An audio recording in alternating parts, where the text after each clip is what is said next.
جی علی بھائی، next question ہے کہ آپ نے کہا تھا کہ 11ویں والے پیر حنبلی نہیں تھے، لیکن انہوں نے اپنی کتاب غنیت الطالبین میں اپنا امام احمد بن حنبل کو اپنا امام کہا، اور امام ذہبی نے بھی سیر عالم سیر علام النبلا. سیر اعلام میں کہا، اور اقوال میں.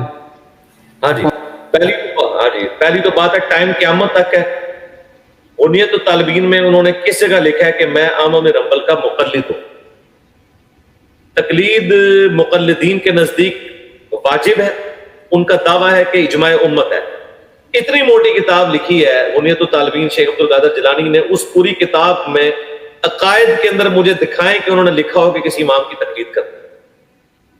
ان کو تو پتہ ہی نہیں تھا کہ یہ بھی کوئی بیماری ہوتی ہے جسے میں نے ایڈریس کر، ورنہ تو چیپٹر بنائے نا. جب دیوبندی بریلوی یہ سارے ایشوز کے اوپر چیپٹرز بناتے ہیں تو احمد بن حنبل نے کے طرف اگر انہوں نے منسوخ کرنا تھا تو وہ بتاتے کہ جی میں ان کا مقلد ہوں. باقی وہ احمد بن حنبل کو امام اس لیے کہتے ہیں، جو شاہ ولی اللہ دہلوی نے لکھا ہے کہ اہل حدیث کے امام احمد بن حنبل ہے، کہ انہوں نے اس کی طرف لوگوں کو متوجہ کیا کہ اہل الرائے نہیں بننا. احمد بن حنبل کیونکہ امام حنیفہ اور ان کے شاگردوں کے عقائد و نظریات کے بہت سخت خلاف تھے، اور اس کے اگینسٹ اہل الحدیث کو انہوں نے پروموٹ کیا کہ یہ اہل الرائے ہیں، اپنی رائے سے فیصلہ کرتے ہیں اور ہم حدیث سے فیصلہ کریں گے. اور یہ ان کے دل میں جو بیج بویا تھا ان کے استاد امام شافعی نے بویا. امام مالک، امام شافعی، امام احمد بن حنبل، یہ تینوں امام حنیفہ کو بہت زیادہ کرٹیسائز کرتے ہیں. بلکہ مسند احمد میں تو احمد بن حنبل نے امام حنیفہ کا نام بگاڑ کے لیا ہے، ابو فلانا.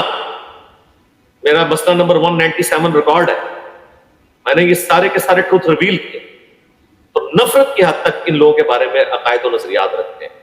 یعنی میں اپنی بات نہیں کر رہا، میں ان کی بات کر رہا ہوں. المصنف ابن ابی شیبہ میں جو امام بخاری امام مسلم کے استاد ہے، روایت میں سب سے بڑا احادیث اور اثار کا مجموعہ ہے.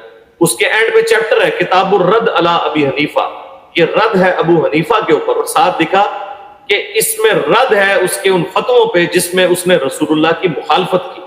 یہ نہیں لکھا کہ ان مسئلوں میں امام حنیفہ کو غلطی لگی، انہوں نے کہا رسول اللہ کی مخالفت کرنے والا ابو حنیفہ. یہ چیپٹر 487 احادیث اور آثار کے اوپر ہم نے یہ اپنی ویب سائٹ کے اوپر رکھا ہوا ہے، جائیں ریسرچ پیپرز میں رکھا ہوا ہے، ڈاؤن لوڈ کر کے پڑھیں. سرچ پیپر نمبر 17 کے عنوان سے. شاہ ولی اللہ دہلوی نے حجت اللہ البالغہ میں لکھا ہے کہ اہل سنت کے 4 گروہ حنفی، شافعی، مالکی، حنبلی، اور انہوں نے کہا 5واں اہل الحدیث ہے.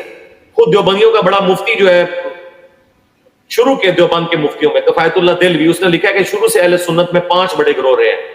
4 تو مقلدین تھے اور 5ویں وہ تھے جو احادیث اور اثار پہ چلتے تھے، ان کو اہل الحدیث کہا جاتا. اور حجت اللہ البالغہ میں شاہ ولی اللہ دہلوی نے لکھا کہ یہ اہل الحدیث وہ ہیں جو احمد بن حنبل کے ماننے والے ہیں. مفتی اعظم سعودیہ جن کو یہ سارے دیوبندی جھوٹ بول کے کہتے ہیں کہ وہ حنبلی ہیں، تو بن باز جو 66 ایئرز تک مفتی اعظم سعودیہ رہے، 1999 میں ان کی ڈیتھ ہوئی ہے. میں نے باقاعدہ ایک ویڈیو ریکارڈ کروائی تھی کہ کیا امام کعبہ حنبلی ہے، جس میں میں نے کراچی کے مفتی کا منہ توڑا تھا علمی طور پر. یہ سارے حوالے میں نے ان کی کتابوں سے دکھائے تھے. انہوں نے کہا ہمیں کوئی حنبلی نہ کہے، ہم کتاب و سنت کے مطابق فیصلہ کرتے ہیں. اگر ہم حنبلی کہتے ہیں تو اس لیے نہیں کہ ہم احمد بن حنبل کے مقلد ہیں، بلکہ ہم ان کی فکر پہ چلنے والے ہیں. جس طرح ہم اپنے آپ کو حسینی کہتے ہیں تو اس کا مطلب قطعاً نہیں ہے کہ ہم مسلم نہیں ہیں. ہم اس سے مراد فکر حسین کی بات کرتے ہیں کہ آپ حق کے لیے کھڑے ہوں چاہے آپ مختصر جماعت ہو. اس کا مطلب یہ نہیں کہ ہم امام حسین کے مقلد ہیں، نعوذ باللہ، بالکل نہیں، ہم متبع سنت ہیں. ان اعتبار سے حنبلی کہا جاتا تھا ان کو. تو وہ انہوں نے احمد بن حنبل نے تو باقاعدہ لکھا ہے اہل حدیث اہل سنت ہے غنیت الطالبین کے اندر.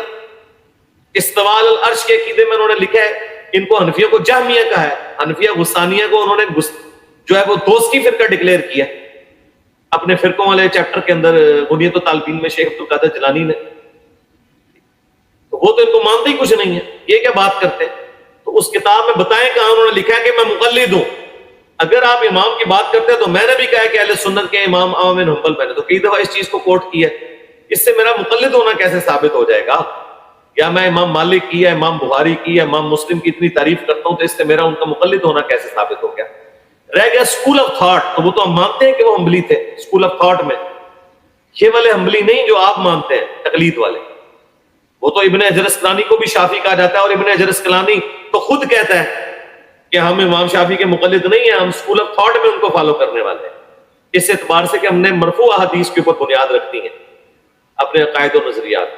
یہ اسی طریقے سے جیسے میں اپنے آپ کو حسینی کہتا ہوں یا فکر حسین کی بات کرتا ہوں, ان معنوں میں یہ چیز تقلید کی تو بات ہی نہیں نا, دکھائے نا انہوں نے لکھا ہو کہ میں مقلد ہوں. پھر وہ جعلی واقعہ مشہور کیا ہوا ہے کہ جی وہ احمد بن حنبل جو ہے ان کی قبر پہ ایک دفعہ شیخ عبد القادر جیلانی گئے تو سلام عرض کیا تو انہوں نے جواب دیا, اور آگے سے انہوں نے کہا کہ بھی جتنے بڑے بڑے اولیاء اللہ ہیں وہ حنفی ہیں, تو تم میرے اس میں آ جاؤ تاکہ میں بھی قیامت کے دن کو بندہ پیش کر سکوں. خدا کا نام ہے یار, آپ کن اولیاء اللہ کی بات کر رہے ہیں؟ ان کو کس نے سند دی ہے کہ وہ اللہ کے اولیاء ہیں؟ ٹھیک ہے, یہ آپ کے بنائے ہوئے اولیاء اللہ ہیں. ہمیں جو اولیاء اللہ بتائے گئے ہیں وہ صحابہ اور اہل بیت ہیں. اس کے بعد تو آپ کی اسیسمنٹ ہے نا, ہر ایک کے بارے میں جھوٹ بولتے ہیں, اس کی کوئی اہمیت نہیں. امام صاحبی نے بھی لکھا ہے تو دکھائیں کہ وہ مقلد لکھا ہو, انہوں نے تقلید لکھا ہو کہ وہ تقلید کرنے والے تھے احمد بن حنبل کی, یہ دکھائیں, پھر آگے بات چلے گی.